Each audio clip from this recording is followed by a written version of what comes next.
Eu já começo aqui com o nosso primeiro assunto. É o seguinte, o Instituto Ambiental aqui de Maringá, o Instituto lança amanhã o programa Rio Limpo. Uma iniciativa me parece muito interessante para monitorar 16 das 20 bacias que a nossa região contempla. Se eu somar aqui as bacias hidrográficas do Rio Pirapó e também do Rio Ivaí. O lançamento oficial vai ser amanhã no Auditório Hélio Moreira, ali na Prefeitura. O que vai acontecer? Vistorias, coletas de amostra de águas para verificação da qualidade dessa água. Serão feitas em diversas partes aí dos córregos. Depois das atividades, o IPLAN, que é o Instituto de Pesquisa e Planejamento Urbano de Maringá, vai reunir essas informações sobre os rios. E aí a bacia do Ribeirão Bandeirantes do Sul será a primeira a ser vistoriada e analisada pelo programa Rio Limpo. As equipes irão efetuar projetos de orientação para as empresas que ficam na bacia para a recuperação também de erosões. Eu vou começar com você, Edivaldo. Eu acho que é muito importante isso aqui. Afinal de contas, no outro dia eu estava vendo uma situação, eu vou fazer igual o Emerson Celestino. Eu estava em Mandaguaçu, em uma propriedade rural, tem um pequeno riacho lá, em que a Sanepar faz o tratamento da água lá deles e volta e meia desce por aquele riacho uma sujeirada absurda jogada pela própria Sanepar. E eu acho que esse cuidado a gente precisa ter sempre. Então um projeto desse não pode ser lançado e esquecido. Pelo menos é o que eu imagino. O que você imagina disso aqui? Pois é, Paulo, fundamental essa iniciativa. Eu só espero que ela não seja um programa pontual, feito por acaso, para ganhar algum tipo de mídia. Não é de hoje que os riachos, córregos ocorrem a céu aberto, tem muitas áreas já canalizadas. Eles são alvo de programas, de ações, mas aí vão lá, não só da própria prefeitura, mas muitas ONGs fazem um trabalho muito interessante. Vão lá, retiram toneladas de lixo desses riachos e o que são esgoto, na verdade, né? A própria fiscalização da prefeitura é incapaz ou não tem braço suficiente para fiscalizar as empresas, né, que se instalam ao longo desse riacho, nas proximidades, e acabam despejando nesses córregos uma imensidão de resíduos, alguns muito contaminantes. Nós temos várias histórias em Maringá e elas nunca tiveram um desfecho, pelo menos que penalize com rigor a fonte poluidora. Primeiro, há uma dificuldade de se identificar a fonte poluidora e sempre me pergunto como, né? Tem vídeos que mostram, mas não se acha. Tem absoluto, eu defendo essa questão porque esses rios integram, são duas bacias, né? Se eu não me engano, uma do Ivaí e outra do Pirapó. Exato. Essa água vai lá para o Rio Pirapó. E tem um detalhe muito curioso, viu, Paulo? Hoje os protocolos de limpeza, eles ainda não acompanharam a evolução de agrotóxicos, por exemplo, e de outros contaminantes, né? Não significa que isso tenha contaminantes na água que nós consumimos, mas há um risco muito grande nessa água, principalmente que as pessoas usam para fazer o quê? Muitas vezes irrigação.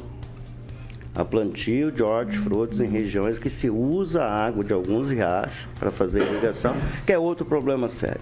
É outra questão que tem tratado. Então, sobre muitas perspectivas, sobre diversos aspectos, você manter a limpeza desses córregos de forma constante, com conscientização, fiscalização e punição das fontes poluidoras, né? Então, eu acho que, espero que não seja uma ação pontual, seja contínua, mas imagino que ela vai estar aquele start e não vai ser continuada. E vai se observar, Paulo, o volume de sujeira que vai ser encontrado. Nos próximos dias, né, você vai começar a aparecer as imagens sobre isso. Só espero que tenhamos isso de forma contínua, Paulo. Vai, Celestino, sua vez. É só lembrar, o prato típico de Colorado é boi na moita. Boi na moita. A respeito do Instituto Ambiental, né, tô fazendo um trabalho importante, mas eu queria destacar aqui um nome, né, que passa ao largo, não sei porquê, o jeito dele tratar a política não era muito respeitado, o Humberto Crispim.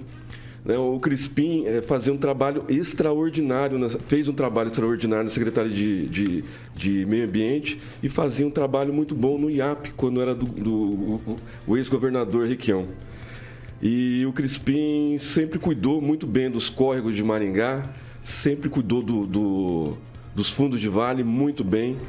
E agora, lançamento do monitoramento aí, que já era de 2006, uma promessa de campanha do senhor prefeito, mais de 600 câmeras espalhadas por Maringá, já era para estar fazendo esse monitoramento há muito tempo, né? Sabendo quem está pegando placa de quem está jogando lixo em fundo de vale, em avenidas que não tem saída, nesses loteamentos novos aí onde tem muita sujeira, que o pessoal de carroça, caminhoneta vai entregar, depositar o lixo, né, que é da sua casa, vai depositar na casa dos outros.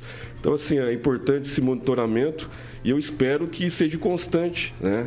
O uso de drones. É um projeto fantástico, viu, Edivaldo, que tem na mãos do prefeito lá e não foi colocado em prática.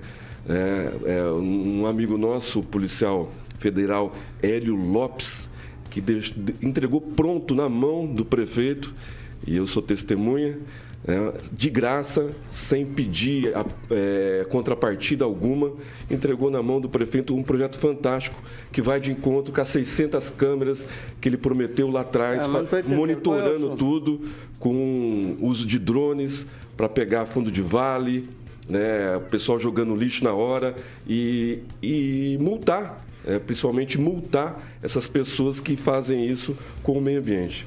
Eu não concordo com você quando você cita o Crispim como um exemplo de trabalho feito em defesa do meio ambiente de Maringá, por favor.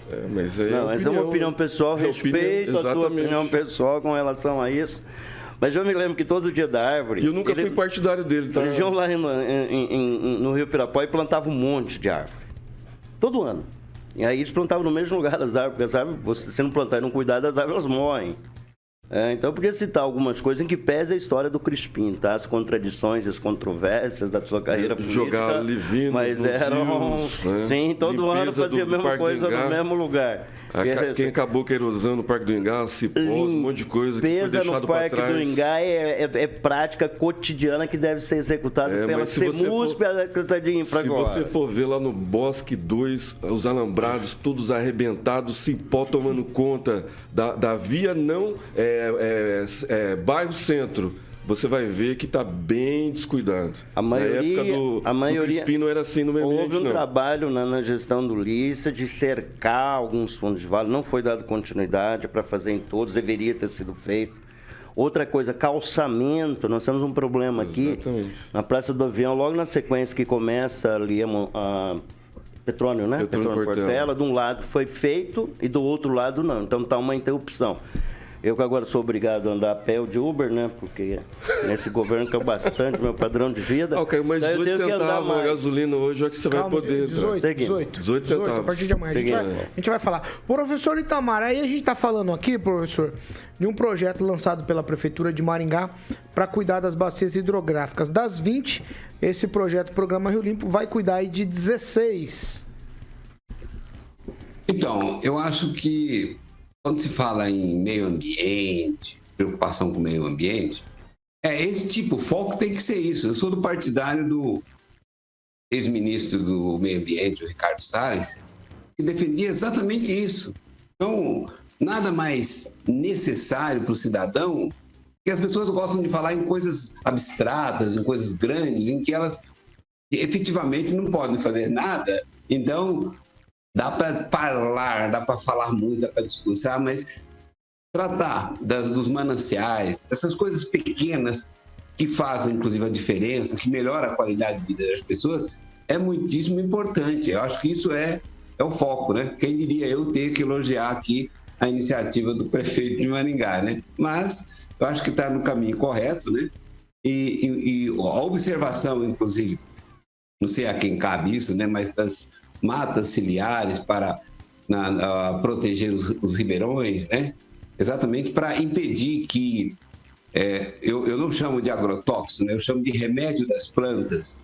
Os remédios das plantas, que em grande quantidade pode ser tóxico, assim como os remédios que nós utilizamos e como os suplementos que nós utilizamos, como vitamina D, em alta quantidade pode ser tóxico, precisa ter uma proteção das matas ciliares e nem sempre as matas ciliares são fiscalizadas para ver se estão, né, com continuidade, estão em segmento contínuo para impedir até a questão de assoreamento de riachos, de ribeirões. É isso, Paulo.